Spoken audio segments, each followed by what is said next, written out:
Welcome to Yang Speaks, the awesome Qasim Rashid. Hey, Qasim, how are you? I'm good, Andrew. How are you? Good to see you. It's good to see you too. So I feel like you and I had a bunch in common. Where are you an immigrant or the son of immigrants I'm an yourself? immigrant. I'm an immigrant. Oh, I was yeah. four. So you were four. It counts, man. It counts. I mean, That's it. you must remember arriving here.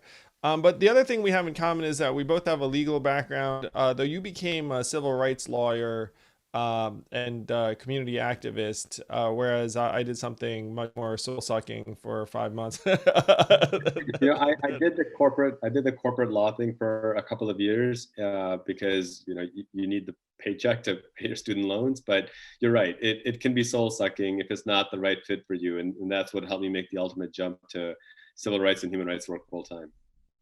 Yeah, so tell us a little bit more about the civil rights legal work that you did over that period of years, because you built like a very strong following on the basis of fighting for people. Yeah, I think a lot of it goes back to what my parents ingrained in my siblings and I at a very young age. So whatever you do in life, if you're not centering service to humanity, it's really a waste of your life. And that was the word that they used. And so as I got older, that was the lens with which how I looked at everything. And going to law school really opened my eyes to kind of understanding the incredible role the law plays in whether people have basic access to decency and dignity or not. And in law school, I got involved with a nonprofit here in Virginia called the Virginia Poverty Law Center, their Office of Domestic and Sexual Violence. And so started from a very early point in my legal career supporting women who are survivors. And that's pro bono work I do through this day. I started working with nonprofits on expanding healthcare and education access, on disaster relief, was a prison chaplain. And, all this to say that when you get to understand how folks are struggling on the front lines, you really begin to understand, and on the theme of you and I having a lot in common, Andrew, you really begin to understand that these aren't Republican or Democrat issues. These are basic human issues, and it's critical that we stand together and work together and address these. One of the most rewarding jobs I had was at a women's rights organization in DC, where we were able to work with the Department of Justice and other various government entities on just ensuring and advising that the policies being put forth really do give people equal access under the law. That's really what this has to be about. Yeah, you're a humanist and humanitarian first and foremost. I feel it's one reason I like you is that you have a very elevated perspective on a lot of these issues. You're running in a relatively rural part of Virginia that's been somewhat Republican leaning, but it's going purple right now. And I think you've got a great chance to win. I think you're going to have a lot of wind at your back. Can you tell us a little bit more about your opponent? And your district and the race, the state of the race. How's Qasim race shaping up? Well, so the race is going great. Let me start with my opponent, career politician. He's been in office 34 years, and pretty heavily corporate funded. Hasn't really made the most kosher decisions financially. Bought himself stock in a pharmaceutical company working on COVID-19 treatment way back in February, and then told us the virus is low risk and not spreading. And his entire approach, this entire campaign, has been to attack me for my faith, tie me to Islamic terrorism, and just all sorts of ridiculous things. That's never been my style, and we're not going to respond in kind.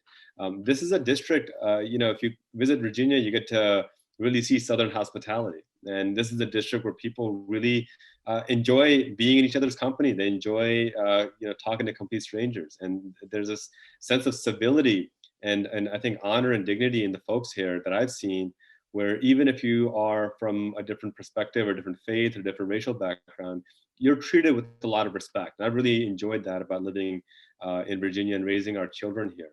The race has been going extraordinarily well, and the early voter turnout shows us with a massive lead. About 136,000 votes have been cast so far. And we're looking at the polling that we've done on people who've already voted. Right now, we are getting over 70% of the vote. And so for us, it's about continuing that trend, pushing folks to the polls, making sure we're winning the folks on the fence, and we're having event after event where now Republicans and Trump supporters are showing up, and we're welcoming them in, and it's been a really powerful experience so far. I had the same experience on the trail, Cosm, where I would show up places where there were frankly not like, that many Asian Americans in some of the early states. But people will listen to you. They realize if you're there for the right reasons. People just want to be respected and heard. And if you respect and hear them, then they'll respect and hear you. And then they'll Yeah. figure out, it's like, wait a minute, this person actually uh, here was my experience. It's like they spend some time with you and they realize that there are only two possibilities. One, that you're an absolute crazy person, or two, that you're genuinely there to help. And then when they get rid of number one, they're like, wait, this person's actually sincere. That's exactly And right. that's very, very powerful stuff. Like, it can draw in people from both sides of the aisle because Americans, in my mind, are unified in being fed up right now. Yeah. And there are like different strains of fed upness, but the fed upness is near universal. And if you seem like a genuine public servant and humanist who wants to help them and their families, they'll support you. Well, and we saw that yesterday. We had an event here in the district, which about 30 people showed up. Not a massive event, but certainly not tiny. It was a good crowd, and we had a big Rashid for Congress sign behind me. And so folks who were Trump supporters started driving by honking, Trump 2020 with the Trump flags, and we ignored it. And then a whole bunch of them showed up carrying a Trump flag and just kind of yelling and screaming. And I paused the event, and I had the microphone, so I kind of raised my voice to the Trump supporters, and I was like, "Hey guys, you don't need to yell. You can be part of this conversation too. Why don't you come on in?" And I think I caught them off guard because I think they expected me to kind of shout them out. I said, "Yeah, come on in. Let's have a conversation." I got their name. The guy's name was Chad, and we actually had a pretty meaningful conversation. I refused to respond to the vitriol, but at the end of the day, after the event ended, Andrew, out of these 30 people, 5 of them walked up to me one by one and said, "I'm a lifelong Republican. I have never voted Democrat in my entire life. I feel like I don't really have a party. I wasn't sure where to vote.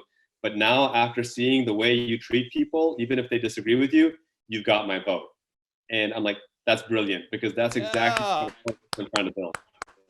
There are so many people who feel politically adrift right Yeah. now because if you're a lifelong Republican and you look up at Donald Trump and you say, this is not what I signed up for, like, Yeah. I voted for this guy last time and like this has been a crushing disappointment. Yeah. And so then they're looking around and saying, what do I do? And you presented the right kind of unifying figure and message for them to say, like, he's sincere, he wants to help. So Qasim, you are for cash relief. Like after you get to Congress, when's the first time you were exposed to universal basic income? Like when did you first hear about it? So I'm a student of history, and there's a great book by Michael Hart called The 100, where he ranks the 100 most influential people in history. It's a great way to sound really smart by only reading like a 5-page excerpt on every major figure in history. And number 52 was or is he ranks a person named Umar, who was a second caliph after Prophet Muhammad. And Umar was not just a religious figure, but he was an economic genius.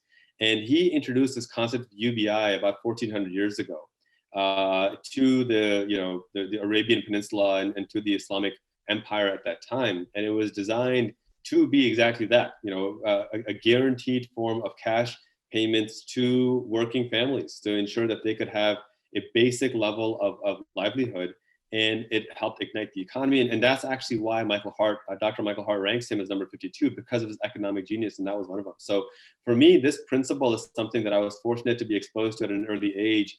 And in my research and study, not only was I excited to find out that we were close to passing UBI in the United States back in the 70s under a Republican president, no less, but if you look at all the studies around the world, you find consistent study after study demonstrating that this not only uplifts people out of poverty, but it ignites the economy. It advances entrepreneurship and innovation. It creates upward mobility. It decreases rates of suicide and depression and mental illness, and elevates senses of well-being and just the overall human experience. So I see every reason to push forward for this. Haven't seen a single valid reason to oppose it.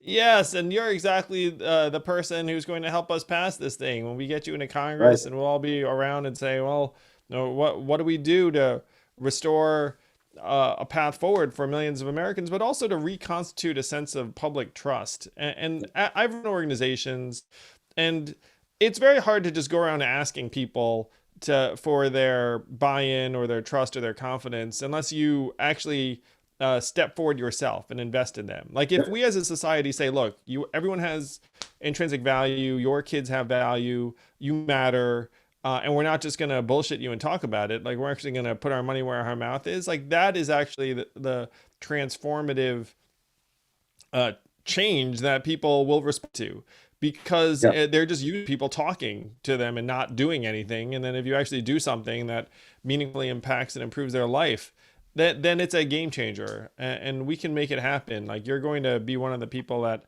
helps make it happen from the halls of Congress starting 2021. After Yeah. you win this thing, after you win, what district are you in Virginia? And if someone wants to help you and support your campaign, where do they go? How do they help? We're the first district of Virginia. You can go to our website, rashidforva.com. I'm on social media at Qasim Rashid, just my name. Really, really easy to find. And to add to your point, I mean, there's a reason, Andrew, that our campaign slogan is compassion through action, that having compassion in and of itself isn't enough. You need to take action. Otherwise, it's just a meaningless word that makes you feel good, but doesn't actually do anything. And so we need to elevate the level of love and compassion we have for humanity into meaningful action to get them the support that they need and deserve, the basic human dignity: food, water, shelter, healthcare, education, and clothing.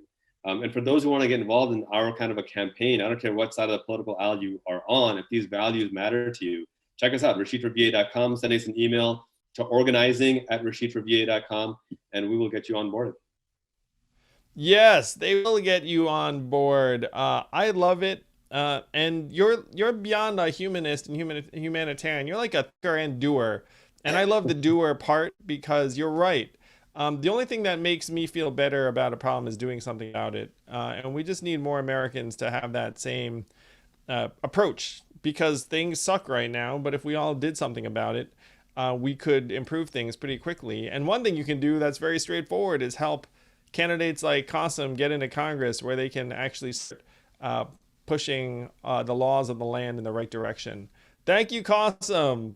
Really, man, I feel great about your race. I think there's going to be a very powerful wind at your back that's going to help blow you like forward across this metaphorical finish line.